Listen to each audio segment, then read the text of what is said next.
salam sejahtera bagi kita semua. Yang kita hormati, yang mewakili Menteri Kesehatan Republik Indonesia, juga kita hormati dari pengurus besar IDI, juga pengurus IDI Sumatera Selatan, ketua dan segenap struktur organisasi.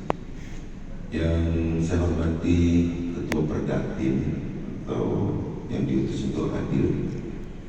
Teristimewa hari ini Ketua Umum INASIA, Bapak Dr. Faisal Muhtar.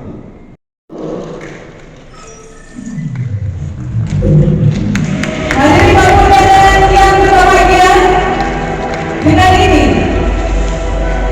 the 5th Annual Scientific Meeting of Indonesian Society of Intensivists and Physiologists resmi dimulai. Dilanjutkan dengan foto bersama. Mohon izin Bapak dan Ibu, silakan lanjutkan dengan foto bersama.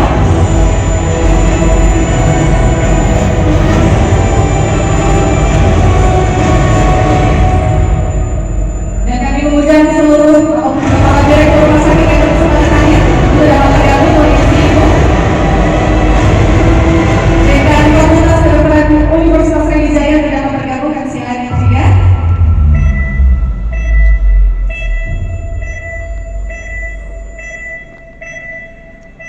Boleh kita berikan apresiasi tepuk tangan yang paling meriah hadirin. Ada INASIA, namanya adalah Asosiasi Dokter Anestesi se-Indonesia, yang sedang merencanakan seminar atau simposium di Palembang.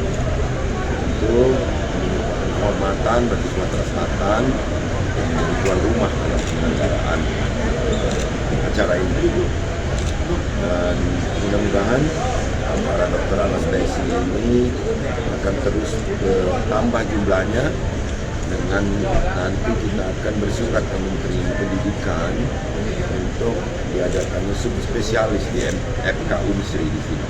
Jadi sehingga tidak harus keluar kota, tidak harus keluar daerah nanti dari para dokter anestesi untuk menjadi subspesialis, menjadi konsultan, tidak harus ke luar provinsi lagi.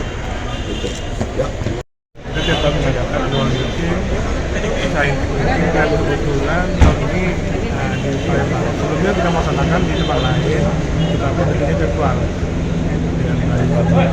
Ini baru ini, dan memang kita sangat apresiasi seperti itu. Mungkin ada beberapa Pak, ada pameran ini untuk bidang anestesi. Dan ini bukan hanya pameran ini, memang nanti ada pameran. Salah satunya ini pameran obat-obatan alat yang digunakan untuk menunjang kehidupan pasien ICU. Selama ini Pak, perkembangan di anestesi apa gimana Pak? Di Indonesia ini? Anestesi ini spesialis yang masih sedikit. Nah, itu. Tidak semua rumah sakit punya. Jadi termasuk Sumatera Selatan ada beberapa rumah sakit daerah yang tidak punya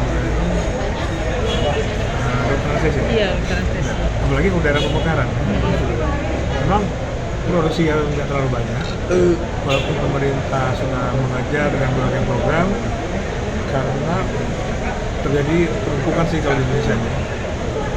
Bukan, Jakarta itu 600 hanya Jakarta saja. Dari jumlah seluruhnya di Indonesia ini ada 3.000, hanya 3.000 dokter anestesi. Ini memang sangat kurang sekali. Idealisnya berapa Pak anestesi? Kita ketahui kan rumah sakit kan banyak ini. Ya, apalagi ada terjadi gempa, kecelakaan anestesi dan lain-lain. Ya, memang kan kalau itulah, jadi susah juga daerah untuk memasukkan dokter. Harusnya ada dokter bedah, dokter obgyn, mereka punya, tapi mereka nggak bisa melakukan tindakan karena untuk keputusan operasi dokter anestesi. Nah itu maka terpaksa selama ini untuk daerah tertentu masih di cover dari dokter di kabupaten sekitarnya atau dengan tenaga lain yang dilakukan. Pendidikannya gimana Pak? Apa ada tuh dokter spesialis? Di Palembang ada, pendidikan kita itu 4 tahun. 4 tahun. Itu nggak perlu intensif lagi. Tetap sih awalnya semua dokter sebelum intensif dulu, sudah itu nanti dia selesai. Tapi sulit untuk diatur penempatannya, itu masalahnya. Pemerintah sebenarnya pendaya gunaan dokter spesialis, tapi karena bersifat sukarela, nah itu sedikit sekali yang ikut. Jadi memang ya susah ini problem nasional ini. Kita ketahui Pak, para dokter intensif kan banyak mengeluh di dunia karena nggak sesuai dengan